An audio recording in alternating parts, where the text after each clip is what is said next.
Sagar, good to see you, man. Like, Yeah, good to see you, man. yeah. I know our journey started 2011, 10 maybe, back in Hilton. 2010. Yeah. Yeah. Yeah. Yeah, we became good friends, just almost going to lunch every day together. Part of just like for folks listening, we both started at Hilton at the same time. You had just gotten out of school with your undergrad, Yep. and I had just Yep. finished my Exactly. MBA, and like we both joined what was called Revenue Management Development Program to jump right in to figure out how to do revenue management for Hilton hotels.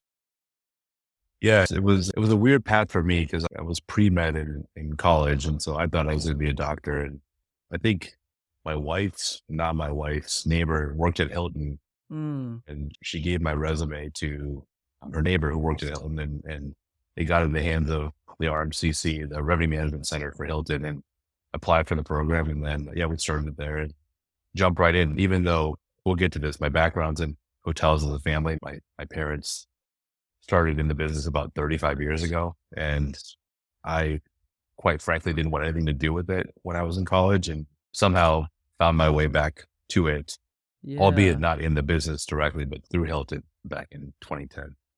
What was going through your mind, like pre-med and then deciding, okay, I'm going to go into the hotel space? What led to that shift for you? Yeah, I think quite honestly, I think I didn't really take recruitment very seriously in undergrad because I thought I was going to be going to medical school. And so I didn't really go after a lot of the traditional internships, Mhm. consulting, investment banking, or other corporate finance. And I was just at a point where I needed to get some experience. Yeah. And obviously grew up in the hotel business, saw it firsthand with both living in properties with my parents, running them. And then as my dad and mom grew the business with their partners, it was obviously something that was something that I was familiar with. And my perspective was that I didn't want to be in the business via the family. I wanted to do something on my own and get some experience. And just happened to be that there was a connection to Hilton, not even through my family. It was through, through my wife's family, and Yeah. applied. And I honestly just took a leap of faith. It wasn't like I want to get in the hotel business and I want to Mhm. get experience outside the family. It wasn't, I didn't even know that I was going to join the family business later on, to be honest. It Right. was really just, it was a good opportunity. The development program seemed really interesting. At that point, revenue management was still new in terms of being more formalized in the Mhm. industry. I think it's always been around, but I think Hilton was one of the first to really create a really big center around it to help support their hotels that didn't Mhm. have a dedicated revenue manager within the hotel team. Yeah. And so I was pretty excited about the opportunity to be part of something that was more cutting edge, I would say, in the industry. And so, yeah, it really wasn't anything that was like Yeah, it methodical. It wasn't part of a was, master plan. It was like you're like yeah, it just seemed like an interesting opportunity, but not even thinking about the family business yet at that point. yeah. And Yeah. honestly, I learned a lot that I wouldn't have learned through Mhm. the family business because of the focus, the approach, the process that probably was still new to even my family business in terms of running hotels. Again, revenue Mhm. management for a lot of owner operators back then was the revenue will come, right? We'll figure it out. It Yeah. wasn't as methodical as we think about it today. And I'm sure we'll Mhm. get into that, but it was definitely new to a lot of owner operators. And that's why I think the brand started these centers and these services to be able to support owners like that, to be able to make sure they were efficient and optimal with whatever they were doing from a pricing standpoint. Yeah. Yeah. And while I stuck around for a while, like you went off to then go do your MBA after being there for a few years and then went into consulting space. Like Yep. it seemed like still path was not like, "Oh, I'm gonna go run my family business." Right? Yeah, no, you're completely right. I think I've reached a point where I was like, I want to get my MBA and get another shot at business school. Cause while my undergrad was in business, I was preoccupied of becoming a doctor. So I didn't really take the recruitment seriously. So the MBA was Mhm. a second chance more for me to be able Yeah. to do that and recruit and really find out what I wanted to get experience with. And so I ended up joining Ernst& and Young in their consulting practice. Mm. And it was a tremendous experience. I think more than the content of what I was working on, just the process of being able to break down problems, think through things that are new to me, like a new business on a new project, new challenge. While there are commonalities between the companies in terms of what you're trying to use to solve those problems, like each Yeah. company was different that I worked on. And Yeah. I really learned how to think and create presentations and really document what we were trying to convey to a client or to another Mhm. party. And so it was a fascinating experience. And honestly, I don't know if I would have stuck around consulting for a long time just because of the travel. But when I started, I had no intention still of coming back to the business. It was not like, hey, let me get some experience outside of even the industry and Yeah. come back. So it was one of those things. But then I ultimately joined back in 2016. And the reason for that was because my family business was merging or in talks to merge the operations with my best friend's family business. And so it was Uh-huh. a situation where second generation was coming together. Yeah. And I thought that was really exciting because I would be able to work with one, a best friend that I grew up with, Yeah. lifelong friend, and two, be with someone that maybe thought the same way that I did, maybe was challenging the current status the way that I would. And so I just thought it was just timing. So again, that was a decision I made probably within 2 or 3 months at that time. And again, it wasn't like, hey, I'm coming back. It was probably because of those circumstances that I even decided to take the leap of faith. Yeah. Yeah. Wow. It's so funny to hear you think about now being so you're chief investment officer of Witness Investments. Is that how you would describe that? Is that the right? Yeah, I think the roles have changed, but one of the principles of witness Okay. investment, and Okay. my main role is with shaping the investment and capital strategy of what we're doing. Okay. And I guess I'm just like hearing it, this path, this wandering path that you went on, it's almost like you couldn't have planned it any better, right? Like you got this like brand level structure, understanding at a very detailed level how to drive and influence performance for hotels, for a specific kind of hotels, which is conveniently the ones that your family owns. And then to when I hear you talking about the MBA and then the consulting work, like learning how to break down a strategy, find the risk in a business, present something back to somebody that like maybe you've got to talk them in, you've got to be persuasive and help them drive new action. All of that stuff, like, is, like, skill stacking in a way to lead you to this place where you are now. Yeah, so could you explain a little bit about as a principal at Witness Investments? Yeah, and I would say witness has gone through an evolution in the last 5 years that I can get into, but Yeah. effectively, what we are is an investment and asset management company for hotels, right? Mhm. Primarily, the investments that we have are family assets or family investments through the main principles of the company. And so we haven't really been an active third party investment manager. I would say it's primarily in house, but we have a portfolio of 35 hotels in the Midwest. So Ohio, Indiana based. And to your earlier point, we're focused on select service, which is your basic 100-room hotel that won't have a restaurant, but has free breakfast. Brands like Hampton Inn, Residence Inn, Spring Hill Suites, Home 2 by Hilton. Those are the brands that we play in. And we're focused on secondary, tertiary markets. So suburbs of big cities or interstate properties in smaller towns off major highways. And so before 2020, we had a management arm as well. So we were the property manager, the day-to-day manager of the hotels. And in 2020, we decided to third party out the management. And so from that point onwards, we shifted to more of an asset manager. So we definitely were involved with the property managers that we hired because we are still the owners of the properties and the ultimate beneficiaries. And so we wanted to have a system and a team in place that ensured that performance maintained and quality standards were maintained. Yeah. But then we also started to evolve our investment vehicle. It started out that we wanted to, one, personally diversify after COVID because, again, we're heavily involved in hotels as a family. Mhm. Mhm. And COVID was a black swan event for a lot of industries, especially the hotel industry. Yeah. And it gave us the silver lining of COVID for us was, hey, you should probably diversify and think of other ways from a personal standpoint to look Mm. at investment and not Mhm. just pour every dollar back into Mhm. hotels. In But we like still, asset allocation, is that what you mean? yeah, it's personal asset Okay. allocation just because Mhm. hotels are great and we really love Mhm. hotels even post COVID, especially in the markets that we know.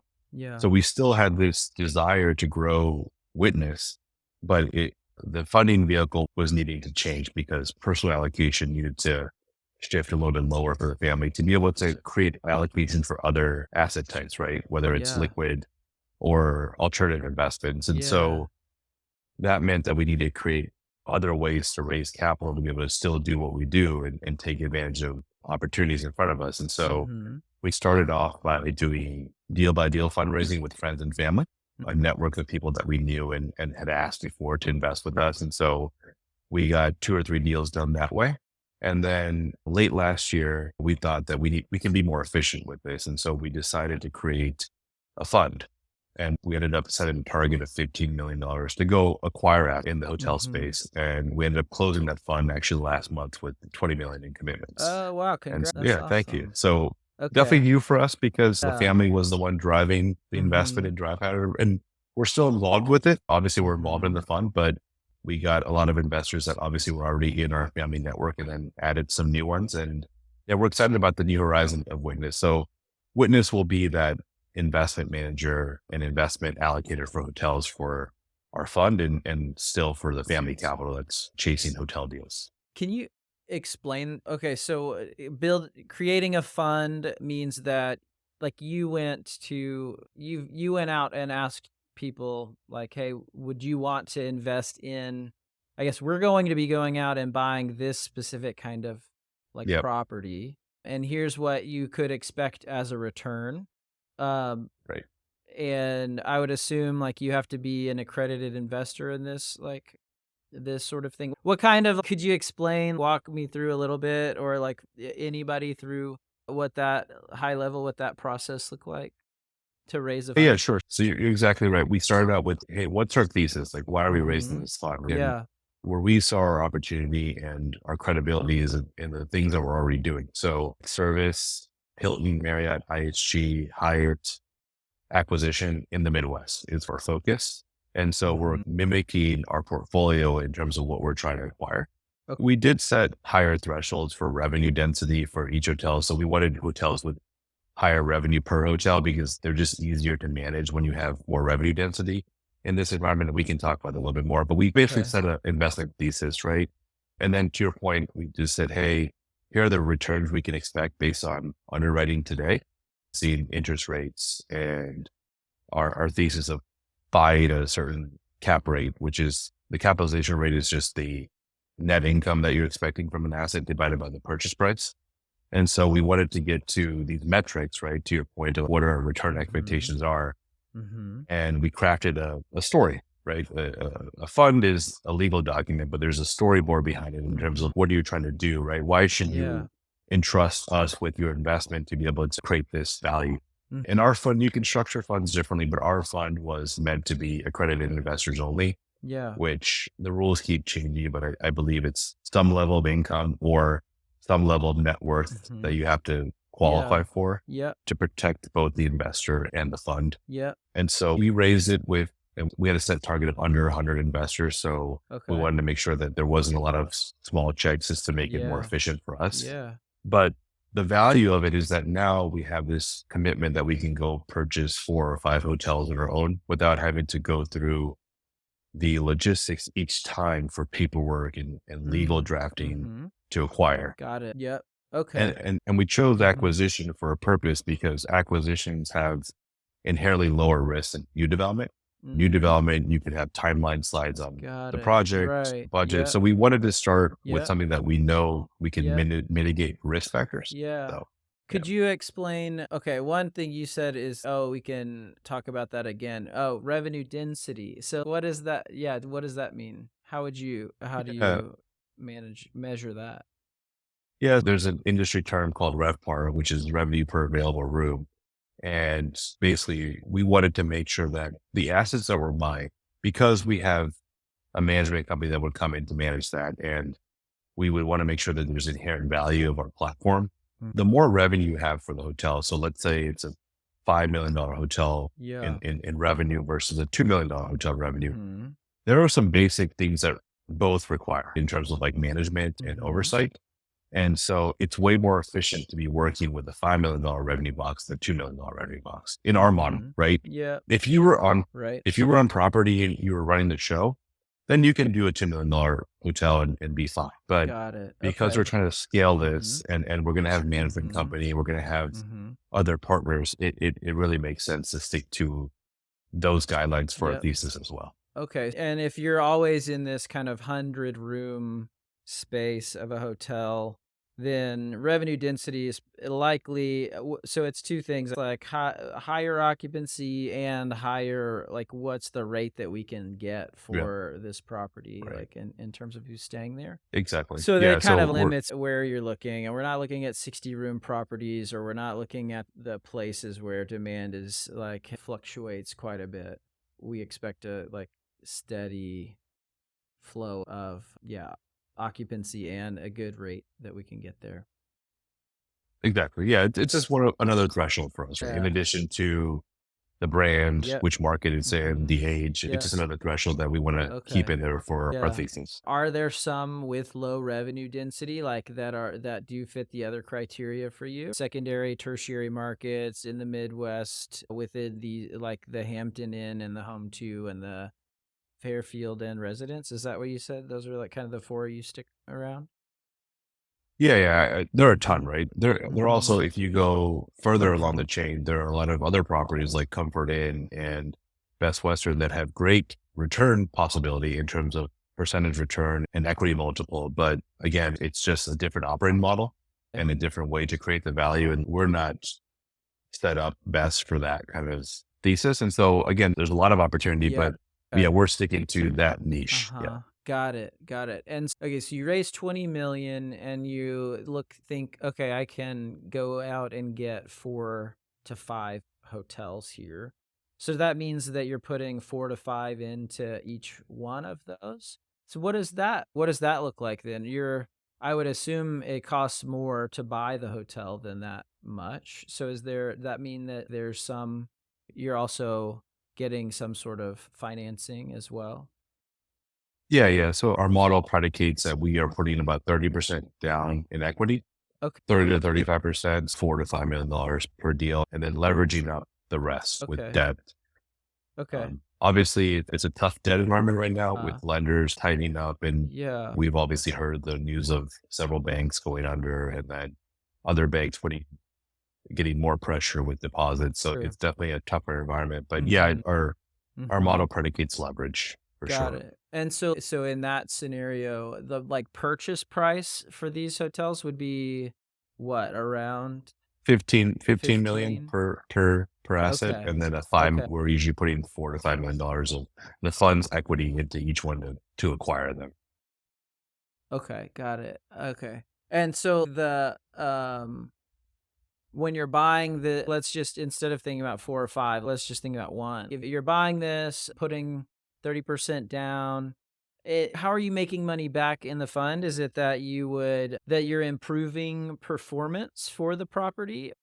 Yeah, I think it's two ways. So obviously our thesis is not to buy just cash flow as is. Right. There's some Mhm. improvement lever that we're focused on. Mhm. So that could be a property that needs a renovation to be able to lift the revenues because today the quality of the asset is not what it needs to be able to get market share that Yeah. what we expect the hotel to get. Yep. Another one could be it's a new property that someone hasn't stabilized. And so we want to take it over and stabilize revenue because they haven't reached its potential.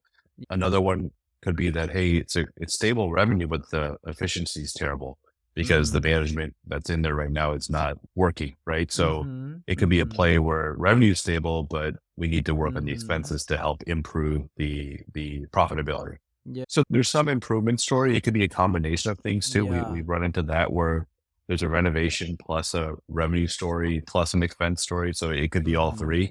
Mhm. And so how we make money is twofold. One is through the operation. So while we run the hotel, there'll be some cash flow that's generated after debt, and that is distributed out to the owners on a quarterly schedule, more or less, is how we function that.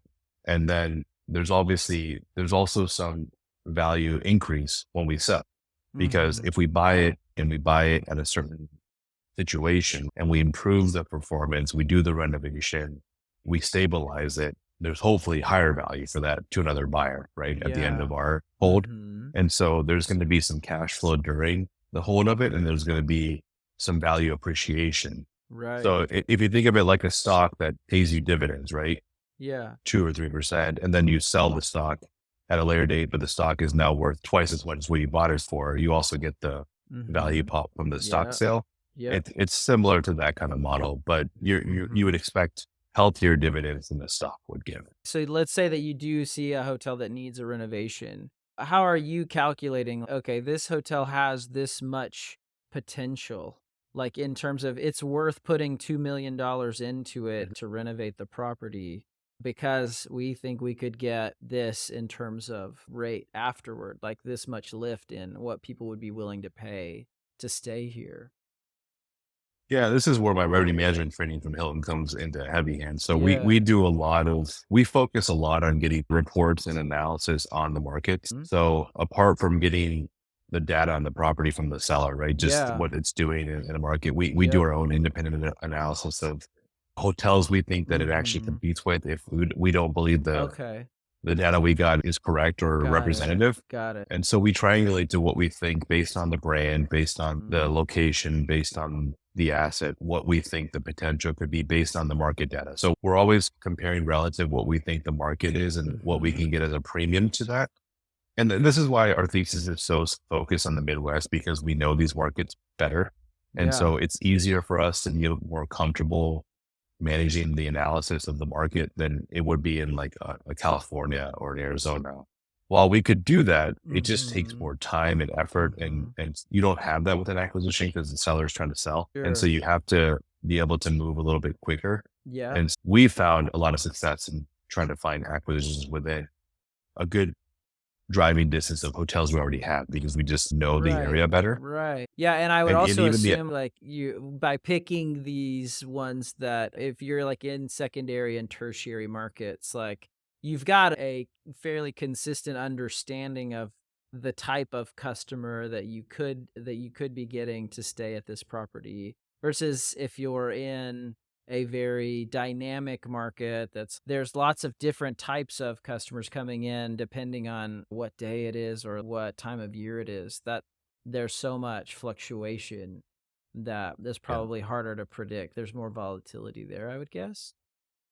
There is, yeah. And one layer is what we think we can do in terms of the performance. The other Yeah. layer is what is the composition of that performance? Because we don't want to be in a market where it's predicated on one account or one demand driver. Yeah.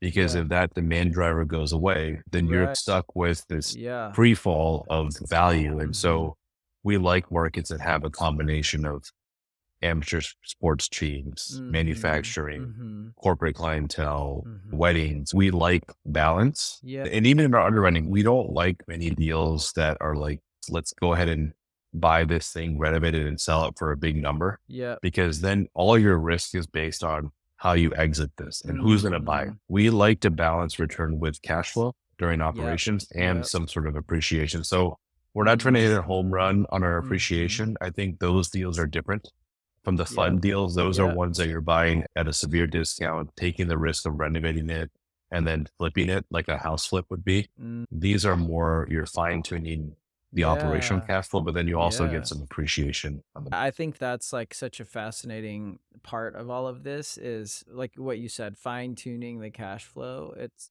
when you have 100 rooms and 365 days, right? There's so much opportunity to find room for incremental revenue. There's just it's not okay, I bought an apartment complex that now we've have a set rate for a full year out. Like you've got every day you've got a new chance to like continue to refine this and I think there's a significant amount of upside there because of that. Yeah, no, it's hard to look Mhm. at it this way, but that room is perishable every day. Even though it's Yeah. there the next Yeah. day, you lost the opportunity to sell it the night before Right. Right. or sell it at a too low of a price. And that's Mhm. what we're focused on today is that we want to try to, in some markets, we're trying to limit occupancy because you want to be able to push the rate more because that helps with Mhm. profitability Mhm. and it reduces wear and tear on the hotel because obviously more use, more wear and tear. And so Yeah. it's a Yeah. fine balance between getting the heads in beds and making sure it's the right heads in the Mhm. right beds.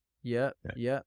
So what's the RevPAR you were saying earlier of revenue density, which is that blend, like you're saying, you could probably get higher rate and a little lower occupancy, and you would be okay with that. Is there another metric that you're like looking at regularly that like brings profitability into the equation? Yeah, it's a good question. We've been trying to figure out a math equation that we can create ourselves to create like a RevPAR factor to profitability or a Mm. correlation because we, Mhm. we do think that there's some more analysis that could be done. But honestly, what we triangulate to right now is that obvious we use occupancy, ADR, and RevPAR as our main metrics and the indices, so the performance relative to our competitive set. And we use ranks because Mhm. ranks gives us kind of an idea of where we stack against our Yeah. competitors. It's a fine balance where you want to try to get the most optimal RevPAR, but you Right. don't want to try to get it through just occupancy because if you do it through just occupancy, you will see the impact on the profitability. Right. If a hotel is running one in its competitive set in occupancy, but it's running Mhm. four in RevPAR, there is still Mhm. a possibility that it could be running one in RevPAR because it's just getting Yeah. that much high occupancy, right? Mhm. Whereas you could also run two or three in occupancy and one in ADR and still run maybe two or one in RevPAR.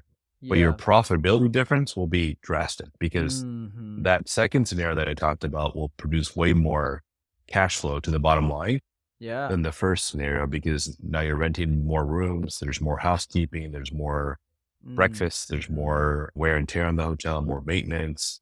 Yeah. There's the variable costs are obviously higher, right? And you're probably doing that at a lower rate because you're trying to get more demand to come to your hotel. The Mhm. demand of the market is the demand of the market. You don't create Mhm. demand, right? Well, necessarily it's Yeah. the demand. So you just Mhm. how you're capturing it. Mhm. And so basically if you want to try to get more share, you're probably going to have to give up rate in most cases to get it. And Yeah. so you're filling that last room with less profitable business. Yeah. Not always, but I'm generalizing. I don't want the revenue management people to say that I'm off. I'm generalizing, but I think Yeah. that it's market by market specific. Everyone has to do their Mhm. own analysis, but I think that in some cases you may be hurting yourself by how you get to the RevPAR if Mhm. it's overly weighted on occupancy. Yeah. No, I think that's a great insight. I love that. Yeah, and I would say I would like to do some more of these conversations with you because I have so many more questions, but I'd love to dig in more about your family and your family business, and I'd love to better understand that side of this, which, I don't think maybe we don't try to dig into that today because this is, I think, a Oh, good place to start. Okay, but could I ask maybe one more? So earlier you said that like there are other models, right? Like you have picked the model of like within this focused service, 100 rooms, free breakfast, no restaurant. Um so if you went like, what's the game that's being played then, like, in the economy space? And then I'd love to know even, like, on the next, kind of the next band of, okay, maybe you do have a restaurant. Like, what do those kind of lanes look like above and below, where you play? yeah. So I think the economy segment, a lot of it is predicated on having hands-on ownership and hands-on operations. Oh, I think there is a possibility where you could buy properties in bulk and then sell them off to owner operators. And so there's an opportunity to make mhm. return on a flip. But Got it. in terms of like Mhm. if you're actually going to Mhm. hold and operate, those are definitely predicated more towards people that are going to be more hands-on because your profitability and your margin is the most important thing, right? Yeah. Because your RevPAR bands are tight. It's not like you have massive opportunity to take rate because of the segment that you're playing in and the expectation of the consumer. So you really Yeah. need to be able to control spend and expense and how my parents started out, to be honest, right at the end of the Mm. day. Mhm. And so you can run those properties with less staff and be more hands-on. So I think that's what I would say is probably the name of the game in that space. apart margin from that the margin that you have is you need to be you're probably not gonna staff that very much, so you're going to need to be like, heavily involved, like, in the day-to-day operations if you're gonna own, like, a property like that to be able to make a profit, it sounds like. is spent there. So adding another Right. property, adding it to it Mhm. just becomes harder to Mhm. balance both unless you have a lot of partners or a lot of different people Right. helping you. Right. So your trade off is, I think, scale to a certain degree, right? Yeah, Unless yeah. you enhance that team. So I think Okay. that's why it's easy to start that way because you're Yeah. maintaining you're managing risk by being there all the Mm, time. And mhm. so Yeah. you have a little bit more control on expense, which allows you to play better if revenues drop or revenues increase. Mhm. Like you just have a better grasp. Whereas if you're in my model or our model, which is the traditional select service model, if revenues drop, it's harder to control the bleed to a certain degree. There is a point that you can, but it's just a little bit harder than if you were obviously on property and you were the Mm, general mhm. manager, Right. you're part of the front desk. Right. It's easier to flex the expenses. Yeah, yeah, yeah, yeah. And then what about like why do you stay away from like why do you focus on like without restaurants and in the branded space? Yeah, I think part of it has to do with our markets. Like Okay. those products don't make sense in secondary, tertiary Got markets it. for a lot of Yeah. times. And I see an evolving customer segment, right? Like I don't think people want to eat at most hotels. And I'm generalizing, but No, I yeah, I think get that that. people want to go Uh-huh. to a trendy restaurant. Sure. And so if we were Mhm. to get in that space, we would like something that is more like a boutique with a restaurant operator that's really Mhm. good at what they do and they bring a unique concept that even people from outside the hotel would want to come into, right? Right. And energize the space. Mhm. Like a Hoxton hotel in Chicago where Mhm. people come Mhm. for the food. The hotel Yep. is it's Yep. there, but they come for the different restaurants. Mhm. We don't mind smaller operations like a Hilton Garden Inn where you have a small restaurant where you can close it for during the day, but it's really breakfast and light dinner service. Like you Yeah. running like a select service, but you're still Mhm. semi Mhm. full service. But for us, we just, again, our history is in this select service space. And so we Yeah. feel like Yeah. between our markets and the operating model, that's Mhm. a better space to play in. But if we were to shift to having a restaurant or something, it needs to have some sort of wow factor, I think, within this restaurant group or Yeah. a bar that's pretty cool that people want to come into. Cause then you start Right. to bring real value to that amenity as opposed to just having it to have it because Mhm. it's a requirement. Mhm. Yeah, and I think that there's a lot of wisdom in what you're saying of this is our market. This is we want to play in the place like the space that we know and we're going to do our best to optimize that versus you could get distracted or divert spend a lot more time trying to figure out a lot of other kind of ways, but you're saying let's like do this really well. And then also Yeah. like when it comes to our investments, let's find and pursue other things that maybe help mitigate the risk that like from what just having all of our stuff in hotels in general. We'll diversify Yeah. in other ways instead of trying to Right. just diversify in terms of like brand and chain scale and market type. Yeah, we've gotten hotels that are full service on our desk for a really low basis. And Mhm. I think they can make a lot of sense from an investment standpoint. But when we layer on our operating model and our thesis, like it just, we need to create boundaries for ourselves Yeah. because you can get, I would say out of control, but you can lose your way to a certain degree. And Yeah. that's why I think the fund was really great for us to continue to focus in on what we know and what we know. Mm. And honestly, that's where we think the opportunity is too. So Yeah. we're really excited about it. And we think that the Midwest, it's a silver line of COVID. The Midwest has been a really big winner when it comes to Yeah. reshoring and manufacturing and logistics. And we're really appreciative of the opportunities that we have in our own backyard. Yeah. I love that. All right. Thanks, man. This has been really good. I really appreciate making the time, and I hope you'll join me again soon. Yeah, of course, man. It's Yeah, always good to chat with you. And yeah, we'll definitely dig into the family stuff. I think it's a whole other conversation totally. that's, I think, looked over a lot of the times Hmm. or the personal side. And I'd love to shed some light on it. And hopefully it helps some of the folks listening in. Awesome. Thank you, Sagar.